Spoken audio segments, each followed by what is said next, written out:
Assalamualaikum warahmatullahi wabarakatuh.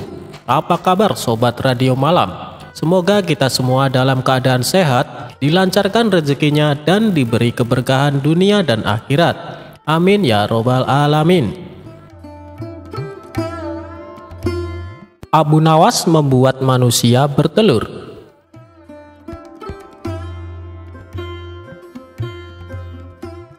Baginda Raja ingin mengalahkan Abu Nawas. Pasalnya, Abu Nawas yang banyak akal ini selalu lolos dari perangkapnya. Namun, seberapapun banyaknya perangkap-perangkap yang selama ini dibuat oleh sang raja, semua bisa diatasi dengan cara-cara yang cemerlang oleh Abu Nawas. Tapi, Baginda Raja tidak mau putus asa begitu saja. Masih ada puluhan jaring muslihat yang telah disiapkan untuk menjeratnya, hingga bisa menghukum Abu Nawas ini. Baginda Raja beserta para menteri yang setia sering mengunjungi tempat pemandian air hangat yang hanya dikunjungi para pangeran, bangsawan, dan orang terkenal.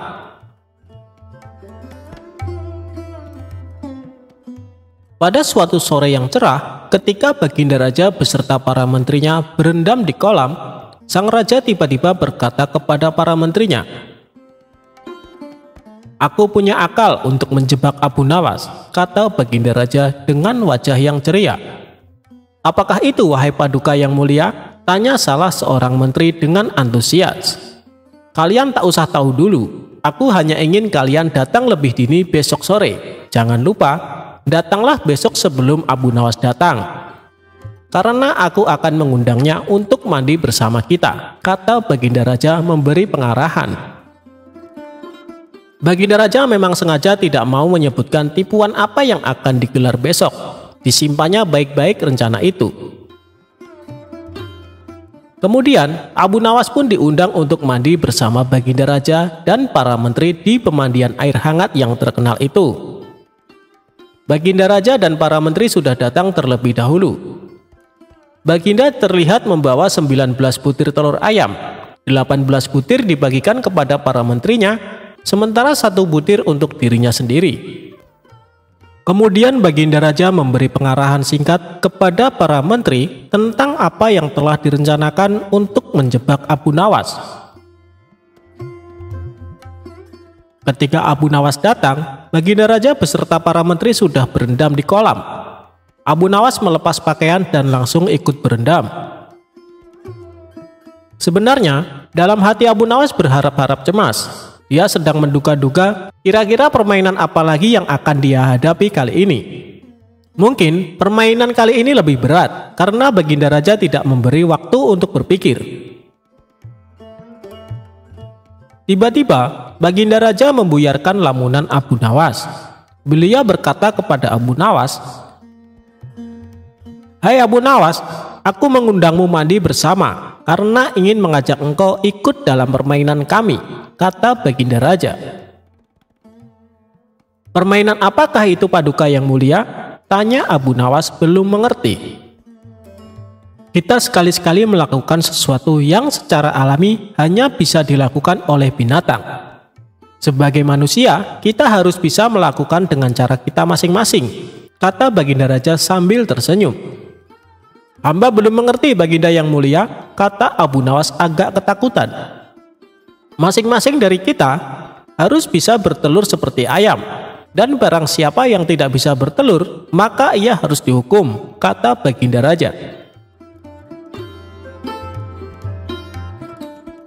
Abu Nawas tidak bisa berkata apa-apa. Wajahnya nampak murung. Dia semakin yakin dirinya tak akan bisa lolos dari lubang jebakan Baginda Raja dengan mudah. Melihat wajah Abu Nawas murung, wajah Baginda Raja semakin berseri-seri. Dia berpikir kali ini jebakannya bakal berhasil. "Nah, sekarang apa lagi yang kita tunggu? Kita menyelam lalu naik ke atas sambil menunjukkan telur kita masing-masing," perintah Baginda Raja. Baginda Raja dan para menteri mulai menyelam, kemudian naik ke atas satu persatu dengan membawa sebutir telur ayam. Abu Nawas masih di dalam kolam. Ia tentu saja tidak sempat mempersiapkan telur, karena ia memang tidak tahu kalau ia diharuskan bertelur seperti ayam. Kini Abu Nawas tahu kalau Baginda Raja dan para menteri telah mempersiapkan telur masing-masing 1 butir. Karena belum ada seorang manusia pun yang bisa bertelur dan tidak akan pernah ada yang bisa.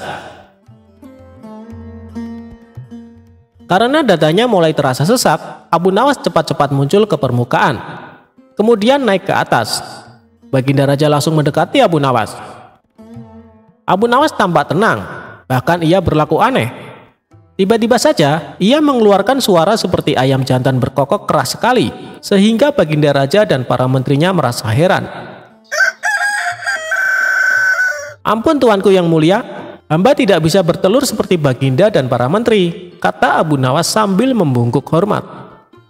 "Kalau begitu engkau harus dihukum," kata Baginda bangga, "karena kali ini idenya berhasil." "Tunggu dulu wahai tuanku yang mulia," kata Abu Nawas memohon. "Apalagi Abu Nawas?" kata Baginda Raja tidak sabar. "Paduka yang mulia, sebelumnya izinkan hamba membela diri. Sebenarnya kalau hamba mau bertelur, hamba tentu mampu. Tetapi hamba merasa jadi ayam jantan, maka hamba tidak bisa bertelur. Hanya ayam betina saja yang bisa bertelur." "Kukuruyuk," kata Abu Nawas dengan membusungkan dada. Baginda Raja tidak bisa berkata apa-apa. Wajah Baginda Raja dan para menteri yang semula ceria penuh kemenangan mendadak berubah menjadi merah padam karena malu, sebab mereka dianggap ayam betina. Abu Nawas memang cerdik. Karena merasa malu, Baginda Raja dan para menteri segera berpakaian dan kembali ke istana tanpa mengucapkan sepatah kata pun. Sekali lagi Abu Nawas berhasil lolos dari jebakan sang raja. Memang Abu Nawas banyak akalnya dan telah diakui oleh para ilmuwan sebagai ahli mantik atau ilmu logika. Gampang saja baginya untuk membolak-balikan dan mempermainkan kata-kata guna menjatuhkan mental lawan-lawannya.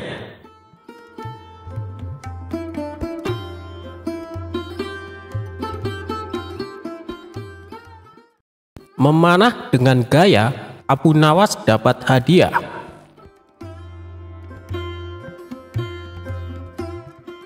Baginda Raja tak henti-hentinya mengerjai Abu Nawas, namun ia selalu lolos dari perangkapnya. Yang ada malah Baginda Raja sendiri yang menanggung kekalahan. Kalaupun beradu otak, pasti Abu Nawas yang akan menang, dan Raja tahu betul kecerdasan dan kecerdikan Abu Nawas. Namun Raja tak mau menyerah, ia kembali hendak menguji kecerdikan dan kecerdasan Abu Nawas. Kali ini, Baginda Raja mempunyai ide untuk mengalahkan Abu Nawas, yaitu dengan mengajaknya lomba memanah. Karena lomba tersebut yang dibutuhkan adalah keahlian, bukan kecerdasan otak. Maka dipanggillah Abu Nawas ke istana.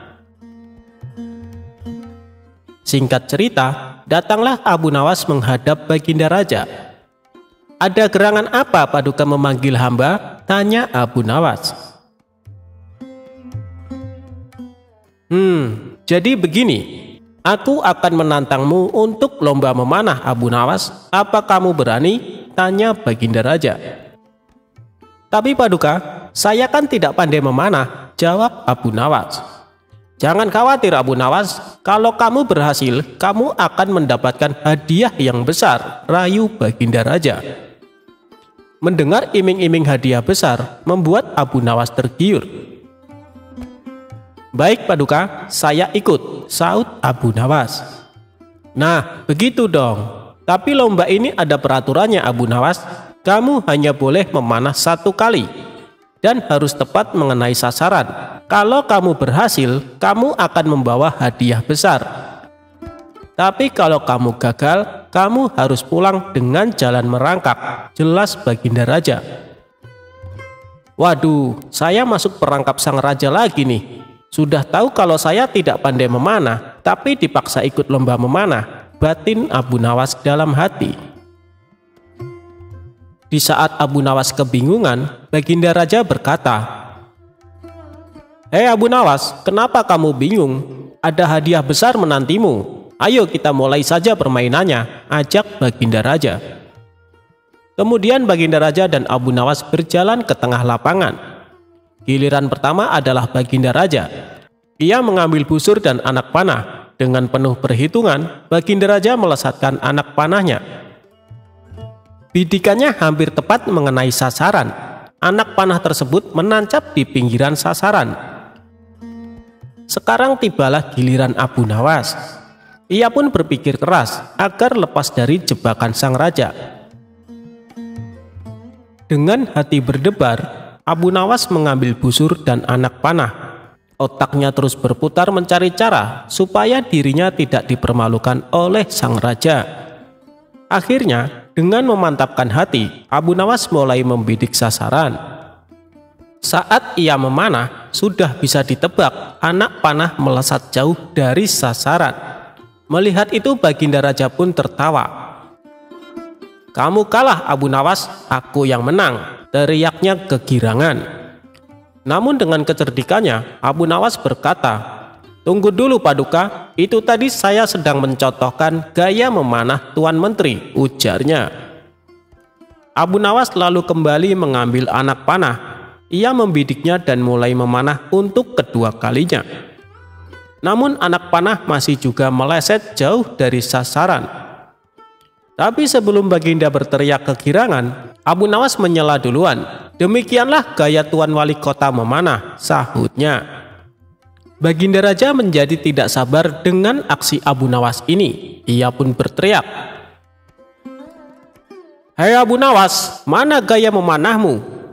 Dengan santainya Abu Nawas menjawab, "Tenang Paduka yang mulia, gaya hamba tentu lebih baik." Abu Nawas lalu kembali mengambil sebuah anak panah. Ia membidik dan mulai memanah. Untuk ketiga kalinya, anak panahnya melesat makin jauh dari sasaran. Abu Nawas kembali berteriak, "Itu tadi gaya Tuan Hakim memanah." Mendengar itu, Baginda Raja semakin emosi dibuatnya. "Wahai Abu Nawas, yang aku minta gaya memanahmu, bukan gaya orang lain," bentak Baginda Raja. Abu Nawas nyaris putus asa, tapi tetap menunjukkan wajah lucunya. Ini adalah tembakannya untuk yang keempat. Abu Nawas mengambil anak panah dan mulai membidik. Beruntung baginya karena kali ini anak panah secara kebetulan melesat mengenai sasaran. Anak panah menancap di tengah-tengah sasaran, sedangkan anak panah Baginda hanya di pinggiran saja. Abu Nawas pun berteriak dengan kencang, "Inilah gaya Abu Nawas memanah yang mulia. Untuk itu saya tunggu hadiah dari Paduka Raja," kata Abu Nawas kegirangan. Melihat kecerdikan Abu Nawas, sang raja pun tak henti-hentinya tertawa. "Kamu memang cerdik Abu Nawas," kata Baginda Raja sambil menyerahkan hadiahnya. Berkat kecerdikan Abu Nawas, kesempatan memanah yang seharusnya hanya 1 kali bisa menjadi 4 kali.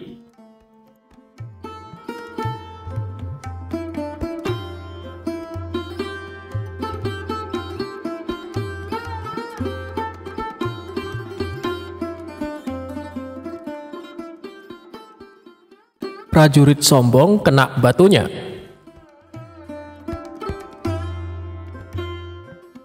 Berawal dari suatu pagi, Abu Nawas sedang duduk-duduk santai di teras rumahnya. Mendadak datanglah beberapa prajurit istana. "Pak Tua, di manakah aku bisa menemukan tempat untuk bersenang-senang di daerah sekitar sini?" tanya seorang prajurit yang ternyata komandan prajurit. "Kalau tidak salah di sebelah sana," jawab Abu Nawas males-malesan. "Di manakah tempat itu?" tanya prajurit lainnya dengan sifat yang tidak menghargai. "Pergilah ke arah sana lurus tanpa belok-belok, maka kalian akan menjumpai tempat untuk bersenang-senang," jawab Abu Nawas. Rombongan tentara kerajaan itu akhirnya pergi juga menuju tempat yang sudah ditunjukkan Abu Nawas. Setelah beberapa saat, kagetlah mereka semua karena tempat yang mereka cari tidak ditemukan, kecuali hanya pemakaman yang sangat luas. Tentu saja hal ini membuat para prajurit berang karena merasa telah ditipu oleh Abu Nawas. Mereka pun kembali lagi ke tempat Abu Nawas. "Hei Pak Tua, keluarlah engkau," kenapa engkau berani sekali membohongi kami?" tanya sang komandan yang tidak tahu kalau yang diajak bicara itu sebenarnya Abu Nawas, si penasehat kerajaan. "Siapakah engkau ini berani sekali membohongi kami?" tanya salah seorang prajurit. "Aku adalah Abdi," jawab Abu Nawas. Abu Nawas terkesan asal bicara. Komandan dan para prajurit merasa geram dan marah. "Prajurit, tangkap dia," perintah komandan kepada para anak buahnya. "Engkau akan kubawa ke panglima kami," tambah komandan kepada Abu Nawas. Rupanya Abu Nawas dihadapkan ke panglima kerajaan. "Wahai panglima, kami telah menangkap seorang pembohong yang berani membohongi pasukan kerajaan," kata komandan melaporkan. Panglima bersikap biasa saja. Bahkan dia memerintahkan kepada prajurit untuk melepaskan borgol di tangan Abu Nawas. Komandan dan para prajurit terkejut dan merasa heran. Setelah itu panglima mendekati Abu Nawas.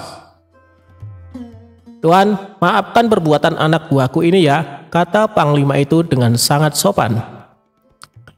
Panglima dan Abu Nawas sudah saling mengenal. Mereka seringkali bertemu ketika sang khalifah mengundang ke istana. Betapa terkejutnya sang komandan dan para prajurit. Perasaan sombong dan congkak yang tadi menyelimuti mereka seakan berubah menjadi rasa takut. "Wahai Tuan Abu Nawas, sebenarnya kebohongan apa yang mereka sangkakan kepadamu?" tanya panglima. "Wahai panglima, mereka memintaku menunjukkan tempat untuk bersenang-senang. Tentu saja aku tunjukkan kuburan, karena kuburan adalah tempat yang lebih baik bagi orang-orang yang taat kepada Allah Subhanahu wa Ta'ala. Di sana pula dia akan mendapat hidangan yang nikmat dari Allah Subhanahu wa Ta'ala, terbebas dari rasa fitnah dan kejahatan manusia dan makhluk lainnya," jawab Abu Nawas serius. Panglima tersenyum mendengar penjelasan Abu Nawas. Komandan istana lantas buru-buru mendekati Abu Nawas.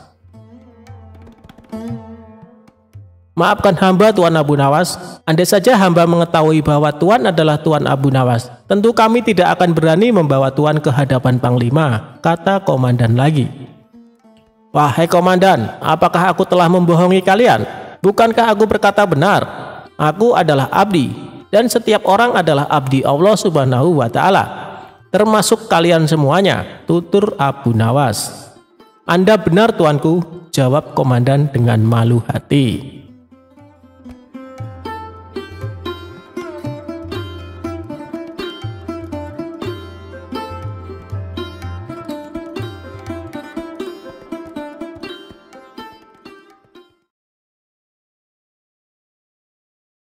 Inisiatif berlebihan bisa membawa celaka. Alkisah tentang Abu Nawas yang pernah bekerja kepada seseorang yang kaya raya. Namun orang tersebut enggan membayar zakat dan bersedekah. Abu Nawas ingin majikannya yang kaya raya itu bertobat dan membayar zakat. Sehingga Abu Nawas menjalankan akal cerdiknya agar orang kaya tersebut bisa membayar zakatnya dan bertobat. Pada suatu hari, orang kaya itu memanggil Abu Nawas. "Abu Nawas, engkau ini memang orang baik, jujur serta tekun. Tapi tadi kusuruh kau membeli telur, kenapa lambat sekali melaksanakannya? Kalau kusuruh membeli 3 telur, kenapa kau tidak membelinya sekaligus? Engkau pergi ke warung membawa 1 butir telur, dan kemudian kembali lagi ke warung dan membawa 1 butir telur, dan terus seperti itu hingga membeli 3 telur. Kamu pergi 3 kali ke warung," kata orang kaya itu heran dan kesal.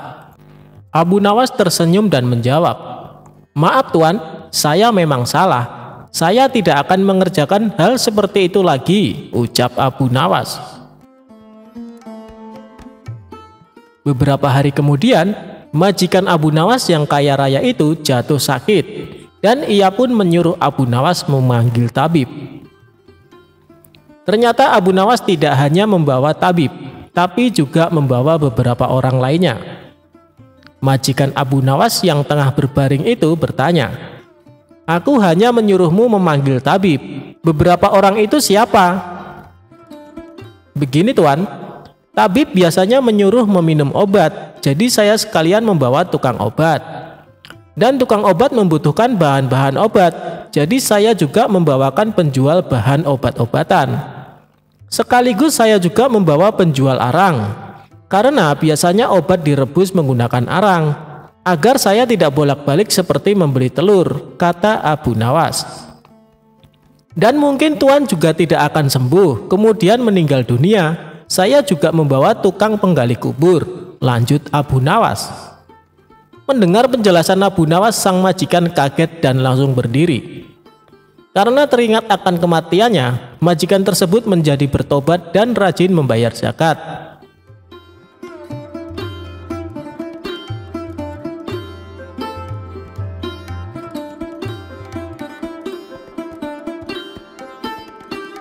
Abu Nawas dituduh mencuri keledai, tapi kok malah Abu Jahal yang dipenjara?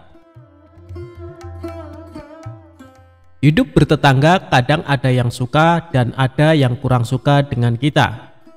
Itulah yang dialami Abu Nawas.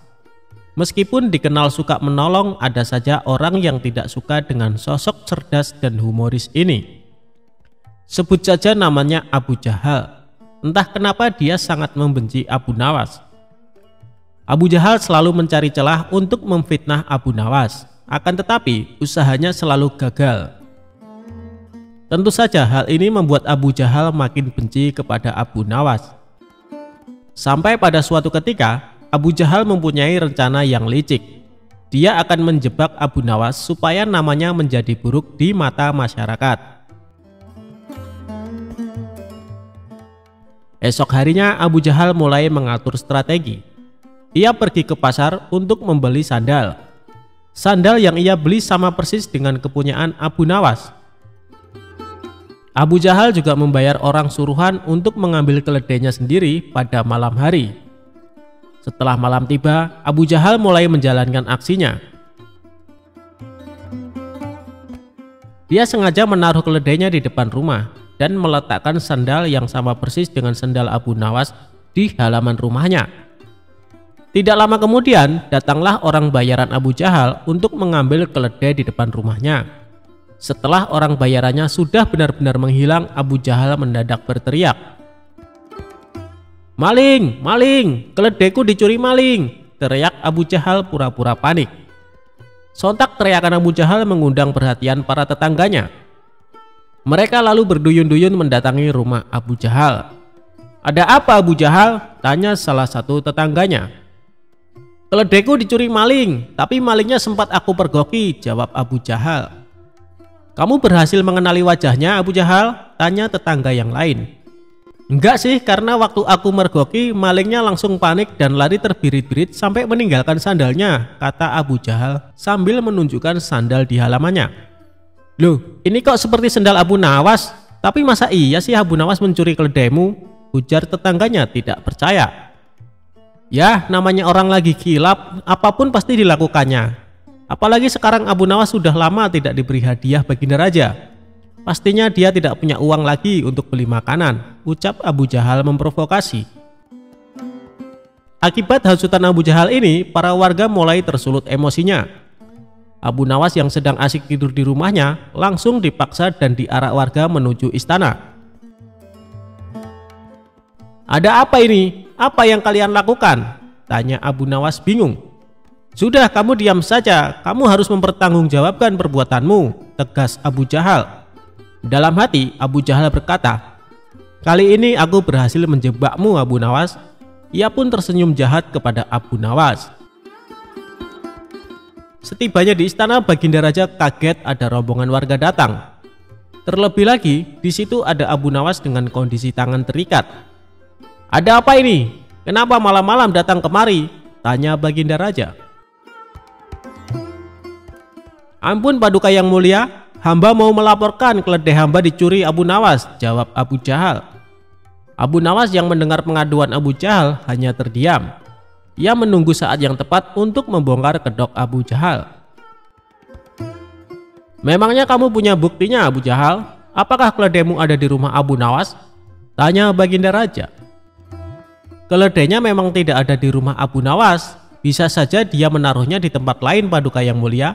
Tapi saya punya bukti yang lain, ucapnya. Coba tunjukkan bukti yang kamu punya, Abu Jahal, perintah Baginda Raja. Ia lalu menunjukkan sandal yang mirip dengan milik Abu Nawas. Ini buktinya, Paduka Yang Mulia. Waktu hamba memergoki, Abu Nawas lari terbirit-birit sampai meninggalkan sandalnya di halaman rumah hamba, tutur Abu Jahal. Apa benar itu sandal kamu, Abu Nawas? Tanya Baginda Raja kepada Abu Nawas. Bukan, Baginda Raja, tapi sandal itu memang mirip dengan sandal hamba, jawab Abu Nawas. Kamu jangan coba mengelak, Abu Nawas. Jelas-jelas itu sandalmu, bentak Abu Jahal. Sudah, berikan saja sandal itu kepadaku, pinta Baginda Raja kepada Abu Jahal. Setelah Abu Jahal memberikan sandal tersebut, Baginda Raja lalu memanggil Abu Nawas. Abu Nawas, kemarilah. Coba pakai sandal ini, perintah Baginda Raja. Setelah dicoba, sandal yang dibawa Abu Jahal tidak muat di kaki Abu Nawas. Melihat hal itu, Abu Jahal mulai belingsatan, mukanya pucat dan keringat dingin mulai keluar dari tubuhnya. Ini jelas-jelas bukan sandal Abu Nawas. Kamu jangan menuduh orang sembarangan. Atau jangan-jangan kamu ingin memfitnah Abu Nawas? Bentak Baginda Raja geram kepada Abu Jahal. Dengan mulut terbata-bata, Abu Jahal menjawab, maaf Paduka Yang Mulia, hamba kira itu sandalnya Abu Nawas. Ternyata Abu Jahal salah perhitungan saat membeli sandal yang mirip dengan sandal Abu Nawas. Abu Jahal tidak mencocokkan dengan ukuran kaki Abu Nawas. Di saat Abu Jahal mulai terbongkar rencana busuknya, Abu Nawas langsung melancarkan aksinya. Begini Paduka Yang Mulia, sebenarnya Abu Jahal sudah berulang kali mencoba berbuat jahat, tapi rencananya selalu bisa hamba gagalkan, ungkap Abu Nawas. Perkataan Abu Nawas ini juga dibenarkan oleh para warga. Benar Baginda, benar apa yang dikatakan Abu Nawas. Kami sungguh sangat menyesal dan kecewa karena kali ini kami termakan hasutan Abu Jahal. Kami minta maaf Abu Nawas, ucap para warga. Abu Nawas pun memaafkannya karena pada dasarnya mereka hanya termakan hasutan Abu Jahal. Sementara Abu Jahal langsung dimasukkan ke penjara atas perbuatan yang dilakukan.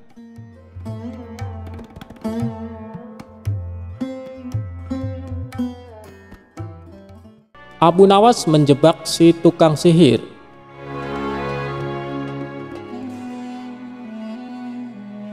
Abu Nawas atau dikenal sebagai Abu Ali Al-Hasan bin Hani Al-Hakimi adalah seorang pujangga Arab.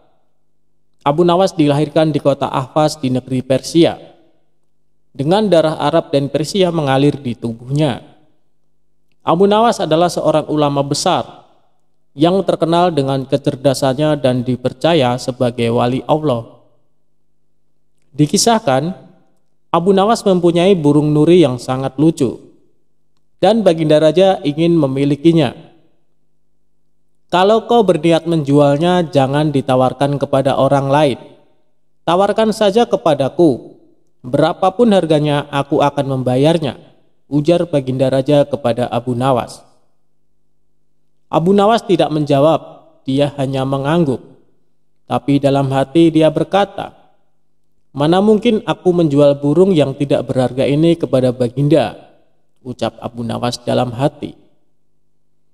Keesokan paginya Abu Nawas datang ke istana.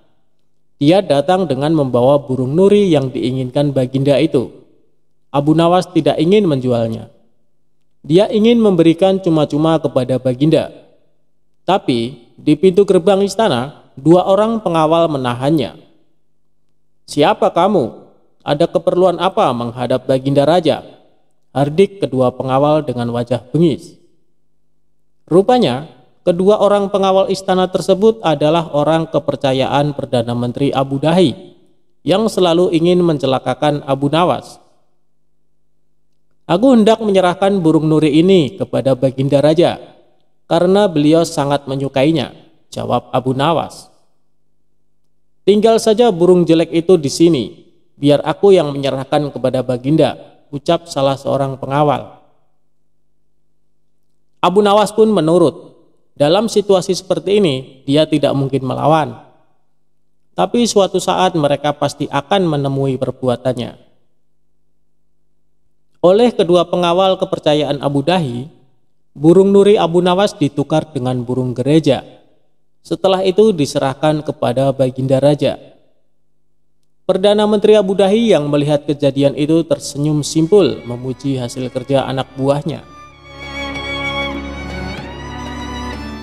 Berdebah, gigi Baginda gemertak menahan amarah.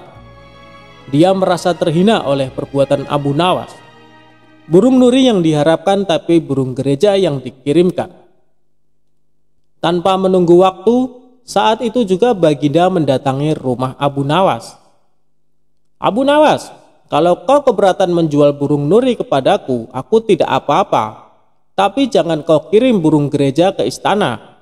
Itu suatu penghinaan buatku, kecam Baginda dengan mata memerah menahan amarah.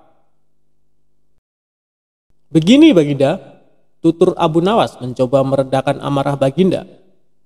Istana Baginda telah kemasukan 2 orang penyihir yang menjadi penjaga pintu gerbang istana. Kedua orang itu bisa menyihir seekor burung gereja, dan hamba yakin besok-besok kedua orang itu bisa menyihir burung beo menjadi burung nuri.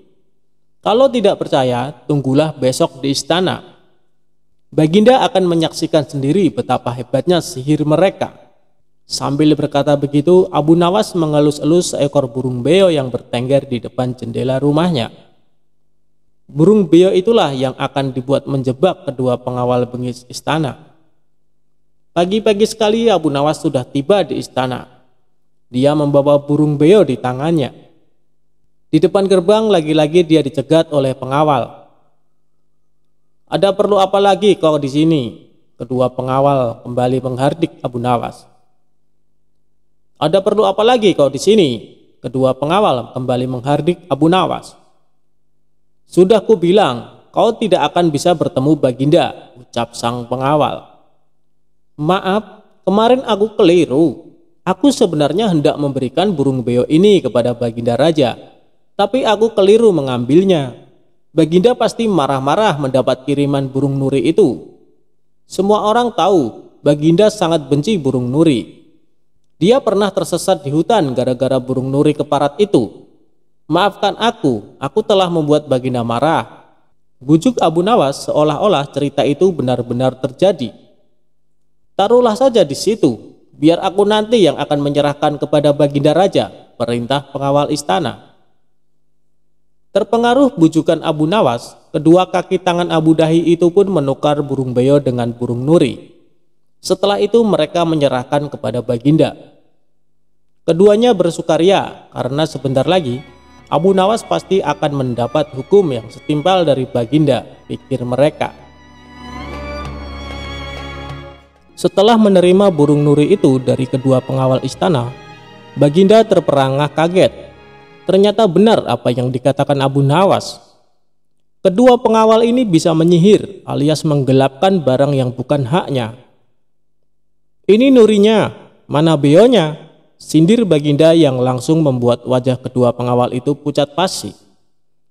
Belum sempat kedua pengawal itu menjawab, Baginda Raja langsung menitahkan perintah yang tak disangka-sangka. Karena hasil kerja yang sangat bagus, kalian berdua aku beri hadiah hukuman cambuk masing-masing 50 kali. Perdana Menteri Abu Dahi yang menyaksikan kejadian itu kini hanya bisa tertunduk lesu.